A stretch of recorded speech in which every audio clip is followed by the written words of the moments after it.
सबसे पहले ही आप सबको मेरा प्यार भरा नमस्ते। मेरा नाम मनीषा बिष्ट है। मैं उत्तराखंड की रहने वाली हूँ। एक छोटे से विलेज की उत्तराखंड देवभूमि की एक छोटे से विलेज लवानी देवाल चमोली की रहने वाली हूँ और मेरे ब्लॉग चैनल का नाम है Manisha Bisht blog. So guys, आज मेरा मन बहुत ही हताशित हो रहा है, काफ़ी मनोस्थिति ख़राब हो रही है। क्यों? इस कंडीशन में, क्योंकि इस तरह के क्राइम देखकर काफ़ी चीज़ें मतलब एक सोचने वाली बातें होती हैं कि किस तरह के क्राइम हमारे देश में चल रहे हैं, किस तरह की प्रताड़नाएँ चल रही हैं, किस तरह से मर्डर केसेस हो रहे हैं, किस तरह से लड़कियां मेंटेनेंस कानून का गलत फ़ायदा उठा रही हैं, जो कि ऐसा नहीं करना चाहिए गर्ल्स को। तो गाइस, ज़्यादा ना कहते हुए मैं यही कहना चाह रही हूँ कि जो हमारा आजकल मेरठ मर्डर केस चल रहा है, उसके रिगार्डिंग मैं ये कहना चाहती हूँ कि गाइस, दोस्तों, बॉयज़, सबसे पहले आप लोग सतर्क रहिए, अपने आप को बचाइएगा इस क्राइम से, क्योंकि इस तरह के क्राइम सबसे पहले आप लोगों के साथ ही हो रहा है और आज के टाइम पे बॉयज़ सबसे ज़्यादा पीड़ित हैं। एक टाइम पर ऐसा था कि लड़कियां ज़्यादा पीड़ित थी, इस टाइम पे ऐसा है कि लड़के ज़्यादा पीड़ित हैं और हद होती है उस लड़की को, मतलब शर्म आनी चाहिए ऐसी लड़कियों को जिसको अच्छे लड़के की कदर नहीं पता। एक अच्छा लड़का मिलने के बावजूद तूने इस तरह से एक एक समझ में नहीं आ रहा किस टाइप का लड़का। मुझे तो बिल्कुल उसका ऐसा लगता है कि शक्ल सही, ऐसा लगता है कि डकैती डालता होगा। ऐसे इस टाइप का लड़का तुझे पसंद है? अगर तुझे पसंद है तो डाइवोर्स दे देती, आराम से डाइवोर्स देती थी, तो वो भी जीता हो और तू भी जीती। कौन होती हो तुम इस तरह से किसी को मारने वाली? कहाँ, कौन से कानून में आपको लिखा है कि आप मर्डर कर सकते हो? कौन से कानून में आपको ये लिखा है कि आप सारा डिप्रेशन दो? क्या मिलता है आप लोगों को ऐसा करके? अरे, आपको अच्छा मिलता है, आप उस चीज़ की कदर करो ना। जिसको अच्छा नहीं मिलता, जो गर्ल्स अच्छी हैं उनको अच्छा नहीं मिलता, वो तरसती हैं, कैसे कैसे ज़िंदगी यापन करती हैं, अपना पूरा जीवन यापन करती हैं। कुछ तो वेल सेटल्ड होती हैं लड़कियां, वो अपना जॉब तक छोड़ देती हैं अपने परिवार के लिए। तुम लोग तो अच्छा मिल रहा है यार, तुम्हें कदर ही नहीं हो रही उस चीज़ की।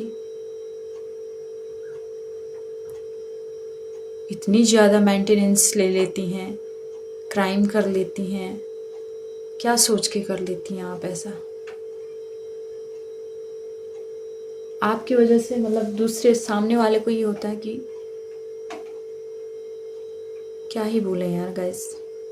मैं बॉयज़ को यही बोलूँगी, आपकी गर्लफ्रेंड है या वाइफ है, इसको एक लिमिटेशन में रखिएगा। लिमिटेशन का मतलब ये है कि आप लॉयल ज़्यादा होते हैं। काफ़ी बॉयज़ ऐसे होते हैं कि लॉयल्टी ज़्यादा दिखाते हैं, प्यार व्यार में इतने अंधे हो जाते हैं कि उसको पता नहीं चलता कि सामने वाला कितना गलत चल रहा है। सही गलत का उसको मतलब ही नहीं पता होता है। और मुझे तो आज तक प्यार का मतलब ही समझ में नहीं आया, कैसा होता है वो प्यार। It's a just attraction mood guys. आप अट्रैक्शन में चल रहे हो। आपको एक खूबसूरत लड़की मिल जाएगी सामने पे, तो आपको उस पर भी अट्रैक्शन आ जाएगा, है ना? बीवी भी होगी फिर भी अट्रैक्शन आ जाएगा, बच्चे भी होंगे फिर भी अट्रैक्शन आ जाएगा। ये तो चलता रहता है ये।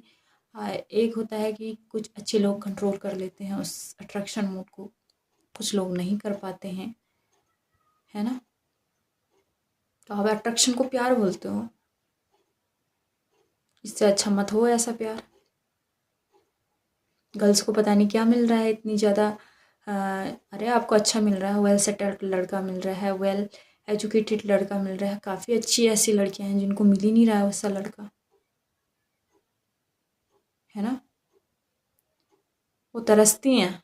और आप लोगों को ऐसे छपरी लड़कियों को, मैं तो बोलती हूँ लड़कों की वो क्या बोलते हैं, चॉइस भी ऐसी होती है ना, क्या बताऊँ।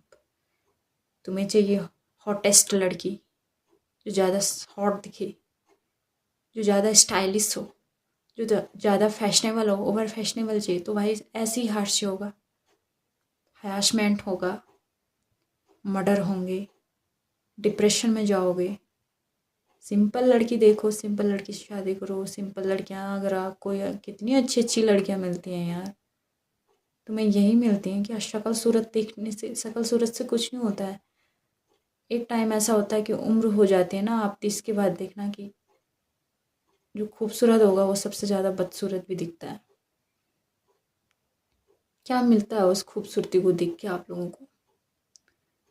लास्ट में पीड़ित होते हैं, ज़िंदगी भर तरसते हैं, ज़िंदगी भर रोते हैं, बोलते हैं कि यार क्या किया ये हमने। क्यों रहते हो आप किसी के पीछे इतना, मुझे समझ में नहीं आता है। कंडीशन ऐसी होनी चाहिए कि तू नहीं तो कोई और सही वाला डायलॉग लो ना, मोटिवेशनल लो ना अपने आप में। वहीं भागे जा रहे हो, पीछे भागे जा रहे हो, पता नहीं क्या मिलता है भागने में।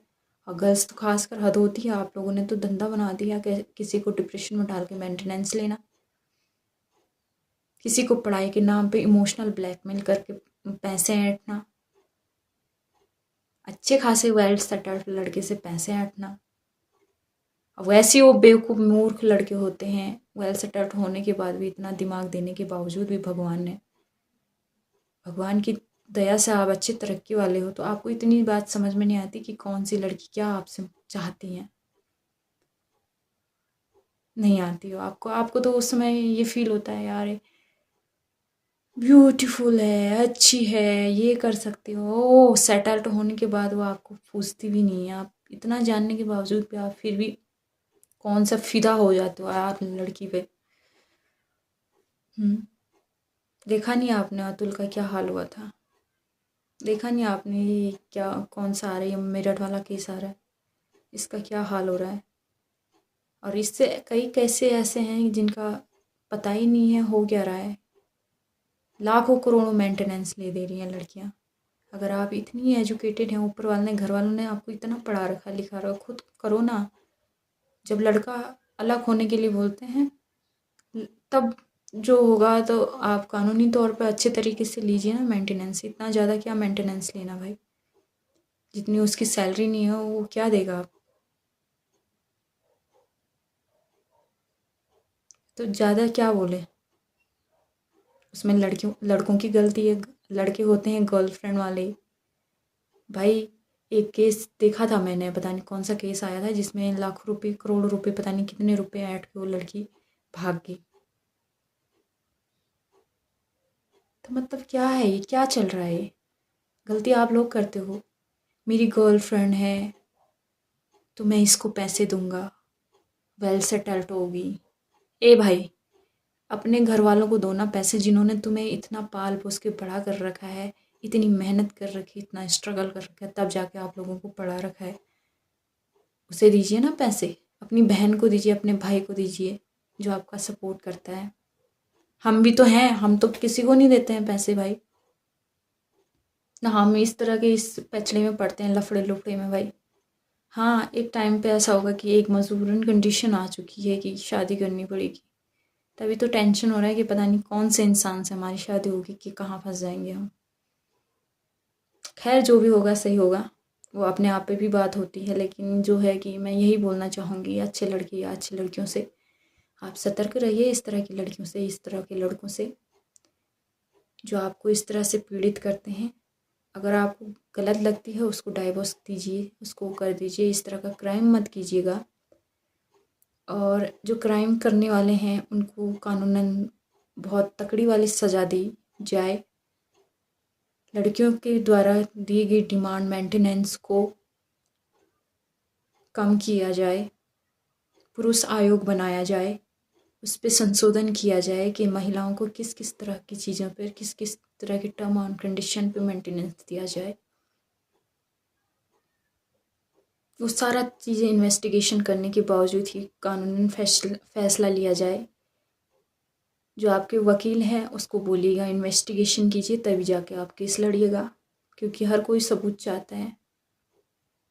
और जो अच्छे लोग होते हैं उनके पास बेशक सबूत नहीं हो पाते हैं, ये एक रियलिटी है। और 90% लोग बेकसूर लोग ही सलाखों के पीछे हैं आज के टाइम पे। ये एक रियल फैक्ट है, आप चाहे मानो ना मानो, आपको मैं गलत लगूं या कुछ भी लगूं, लेकिन आप कहीं भी देखिएगा, आप वही लोग होंगे जो मतलब कि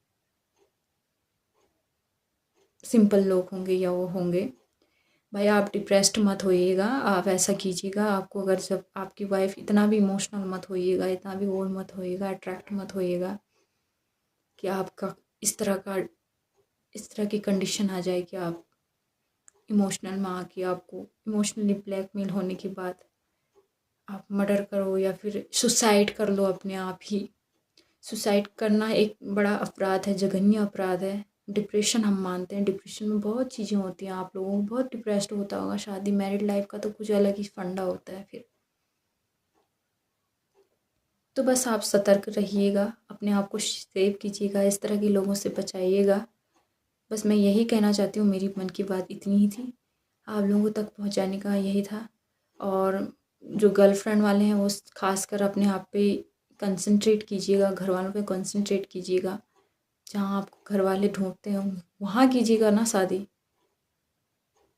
हाँ, अगर आपको ज़्यादा ही पसंद है तो भाई अच्छे से देख लीजिएगा, अपना देख लीजिएगा।